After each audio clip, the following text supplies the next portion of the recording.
Hey everybody, it's time for more Alienated. We are now up to, and I cannot believe this, chapter 43, which is the last chapter in this entire book. Now there is an epilogue, so don't think this is the very last time you'll hear from me, but this is the last chapter, and today's chapter goes out all the way to Laguna Beach, which I suppose if you're in quarantine or locked down is a pretty good place to be, to Sean and Cole. Guys, I hope you're doing really well, listening to everything your dad has to say. So let's crack on. Chapter 43. Heroes Welcome. Soon after we pushed through the Earth's atmosphere, two not-so-friendly F-18s escorted us back to Groom Lake. I set us down back in the scrapyard, a perfect landing lit by the spotlights of 8 armored Humvees that surrounded us. A helicopter whirled directly overhead, and the 2 fighter jets flew past. "Sherman Capote," barked a megaphone voice. "Leave the spacecraft with your hands in the air." "Eggcraft," corrected Sonia. "No other occupants are to disembark," ordered the megaphone man.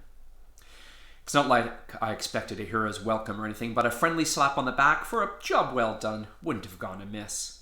But I guessed that as far as the military were concerned, Sherman Capote was a fugitive who'd committed some serious rocket-related reoffending.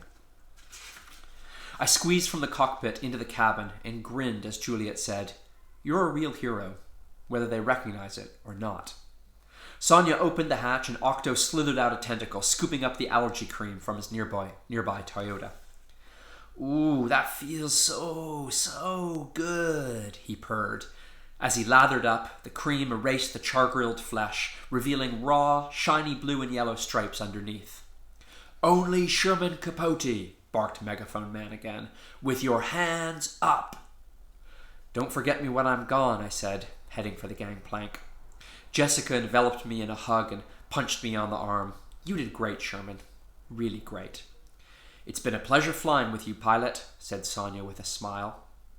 "You made me think I had a brother again," said Houston. "Jessica, you are very lucky." "I know," she said, smiling at me. "Come here, buckaroo," said Octo. He wrapped 20 tentacles around me, pulling me close for a suffocation-inducing hug. "Can't breathe," I stuttered. He released his grip and slipped the red bracelet around my left wrist. "A little something for the gulag," he said. "We'll be waiting on the other side." "Where will that be?" I asked. "In fair Verona," said Juliet. She took both of my hands, looked me straight in the eyes, and kissed me. Her warm lips electric. "Go face them like the hero you are." I stepped off the ship with my hands up and my eyes squinted against the harsh lights. 4 military police rushed me and forced me to the ground. I could taste engine oil in the sand and feel the handcuffs cut into my wrists. My heart thumped in rhythm with the beating helicopter blades above. "Unhand that airman!" Dad's voice rang out over the noise and chaos. "I said, unhand that airman!" he boomed again. "Stationary officer, I'm sorry, General Capote," stammered one of the men, hoisting me to my feet and unclipping the cuffs. I noticed Dad was wearing his fully decorated general's dress uniform again. I guessed he'd received a promotion in light of the world, not being destroyed.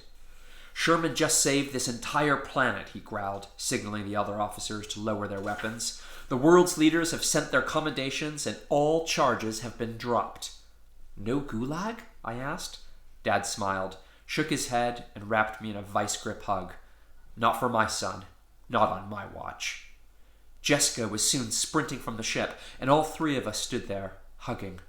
My family was, at last, a family again.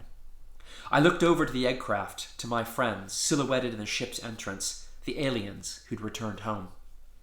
"Ahem," interrupted a female voice behind us, clearing her throat. I turned to see Juliet's mentor, stepping into the spotlights. "If you've finished your tactile display of affection, I believe these youngsters have a dance to attend, which I am under icon orders to chaperone." Okay, that's chapter 43. There's a little bit left in the epilogue, so come back tomorrow and we'll finish the book together. Until then, hope you're staying safe, keep reading, and I'll see you very, very soon.